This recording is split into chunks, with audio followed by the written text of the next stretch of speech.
Assalamualaikum warahmatullahi wabarakatuh. Kembali lagi bersama saya Muhammad Anggi Basaruddin. Di sini saya akan membahas dengan PPH pasal 4 ayat 2.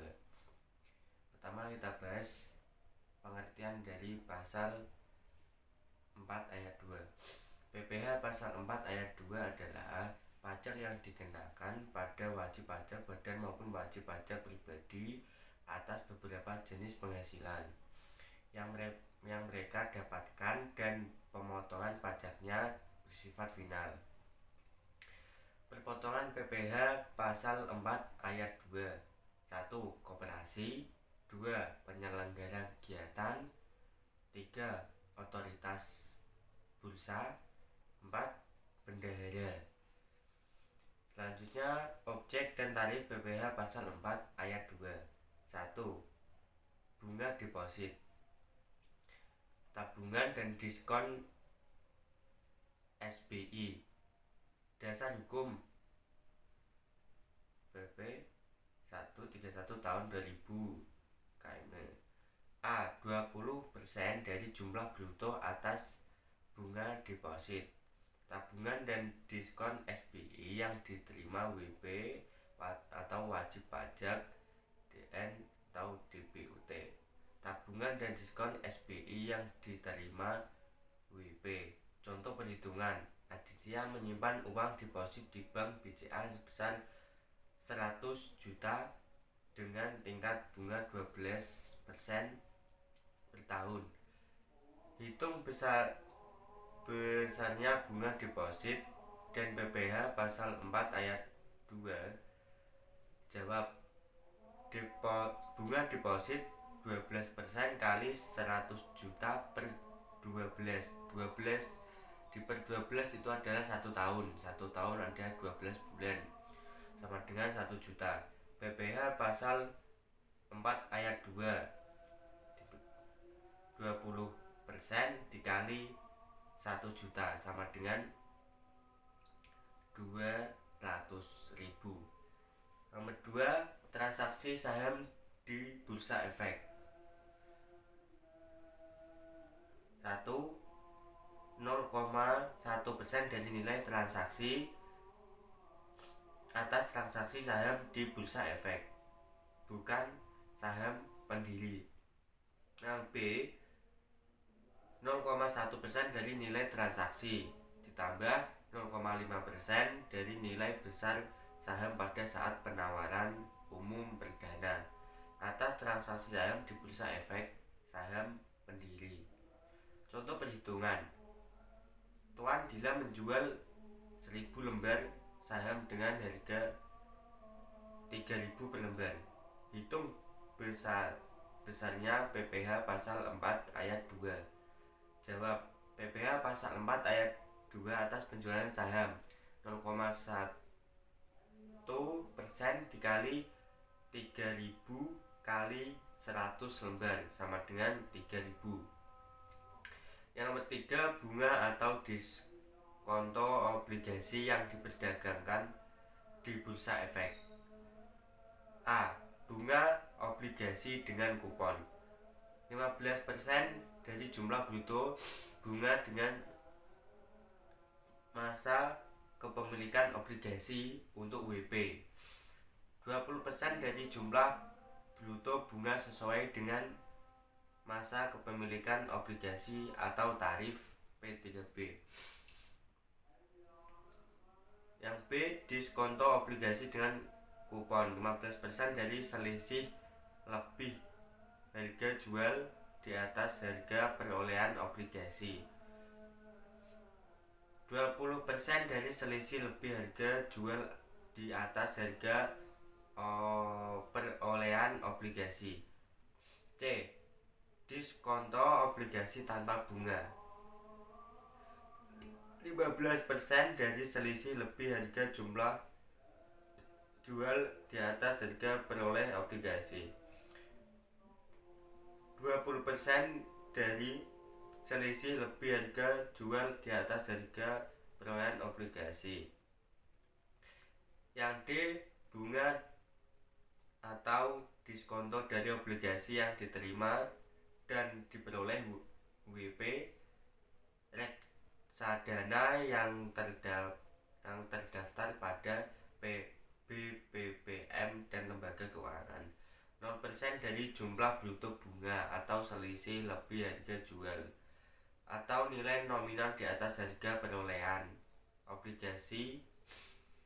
5% dari jumlah bruto dengan sesuai atau selisih lebih perolehan selisih harga jual atau nilai nominal di atas harga perolehan obligasi. 15% dari jumlah bruto bunga atau selisih lebih harga jual atau nilai nominal di atas harga perolehan obligasi.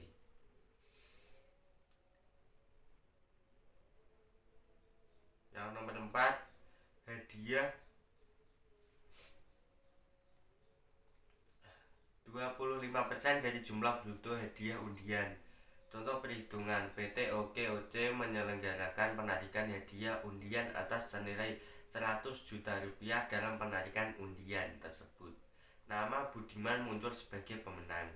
Beberapa besarnya PPh pasal 4 ayat 2 atas hadiah undian tersebut. PPh pasal 4 ayat 2 dengan 25% dikali 100 juta rupiah sama dengan 25 juta rupiah. Yang nomor 5, sewa tanah dan bangunan 10% dari jumlah bruto. Contoh perhitungan, pada bulan Juli 2017 Raffi Moreno menyewakan rumah kepada Kinan Pali yang diprofesi sebagai pedagang kue sampai dengan Desember 2017 sebesar 100 juta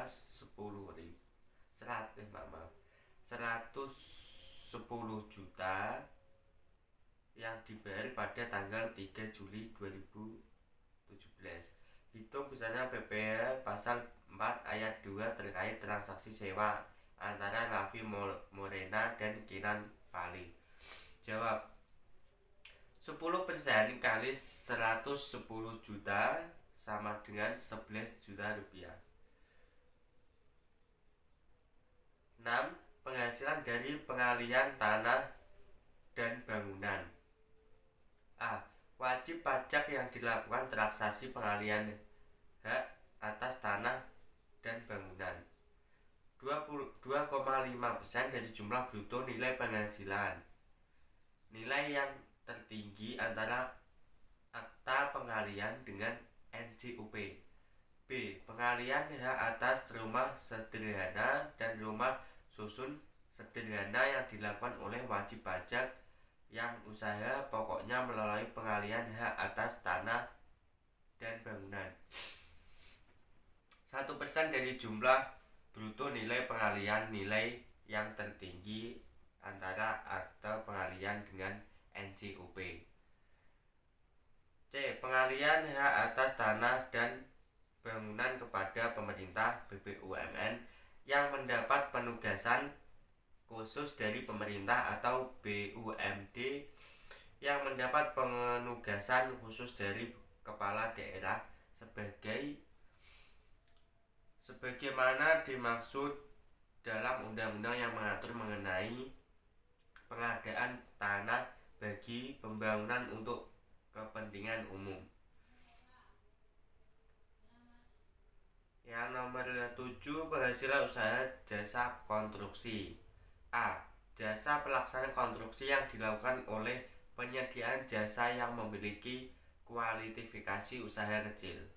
2% dari penghasilan bruto. B. Jasa pelaksana konstruksi yang dilakukan oleh penyedia jasa yang tidak memiliki kualifikasi usaha. 4% dari penghasilan bruto. C. Jasa pelaksana konstruksi yang dilakukan oleh penyedia jasa selain yang menyedia jasa sebagai mana yang dimaksud dalam huruf A dan huruf B yang memiliki kualifikasi menengah dan besar. 3% dari penghasilan bruto. Yang terakhir nomor 8, bunga simpanan yang dibayar oleh koperasi kepada anggota koperasi orang pribadi. A. Bunga simpanan sampai dengan 240.000 per bulan, 0% dari jumlah penghasilan. B. Bunga simpanan di atas 240.000 per bulan, 10% dari jumlah pengalian. Cukup sekian dari saya mengenai PPh pasal 4 ayat 2. Mohon maaf bila ada salah kata. Cukup sekian. Assalamualaikum warahmatullahi wabarakatuh.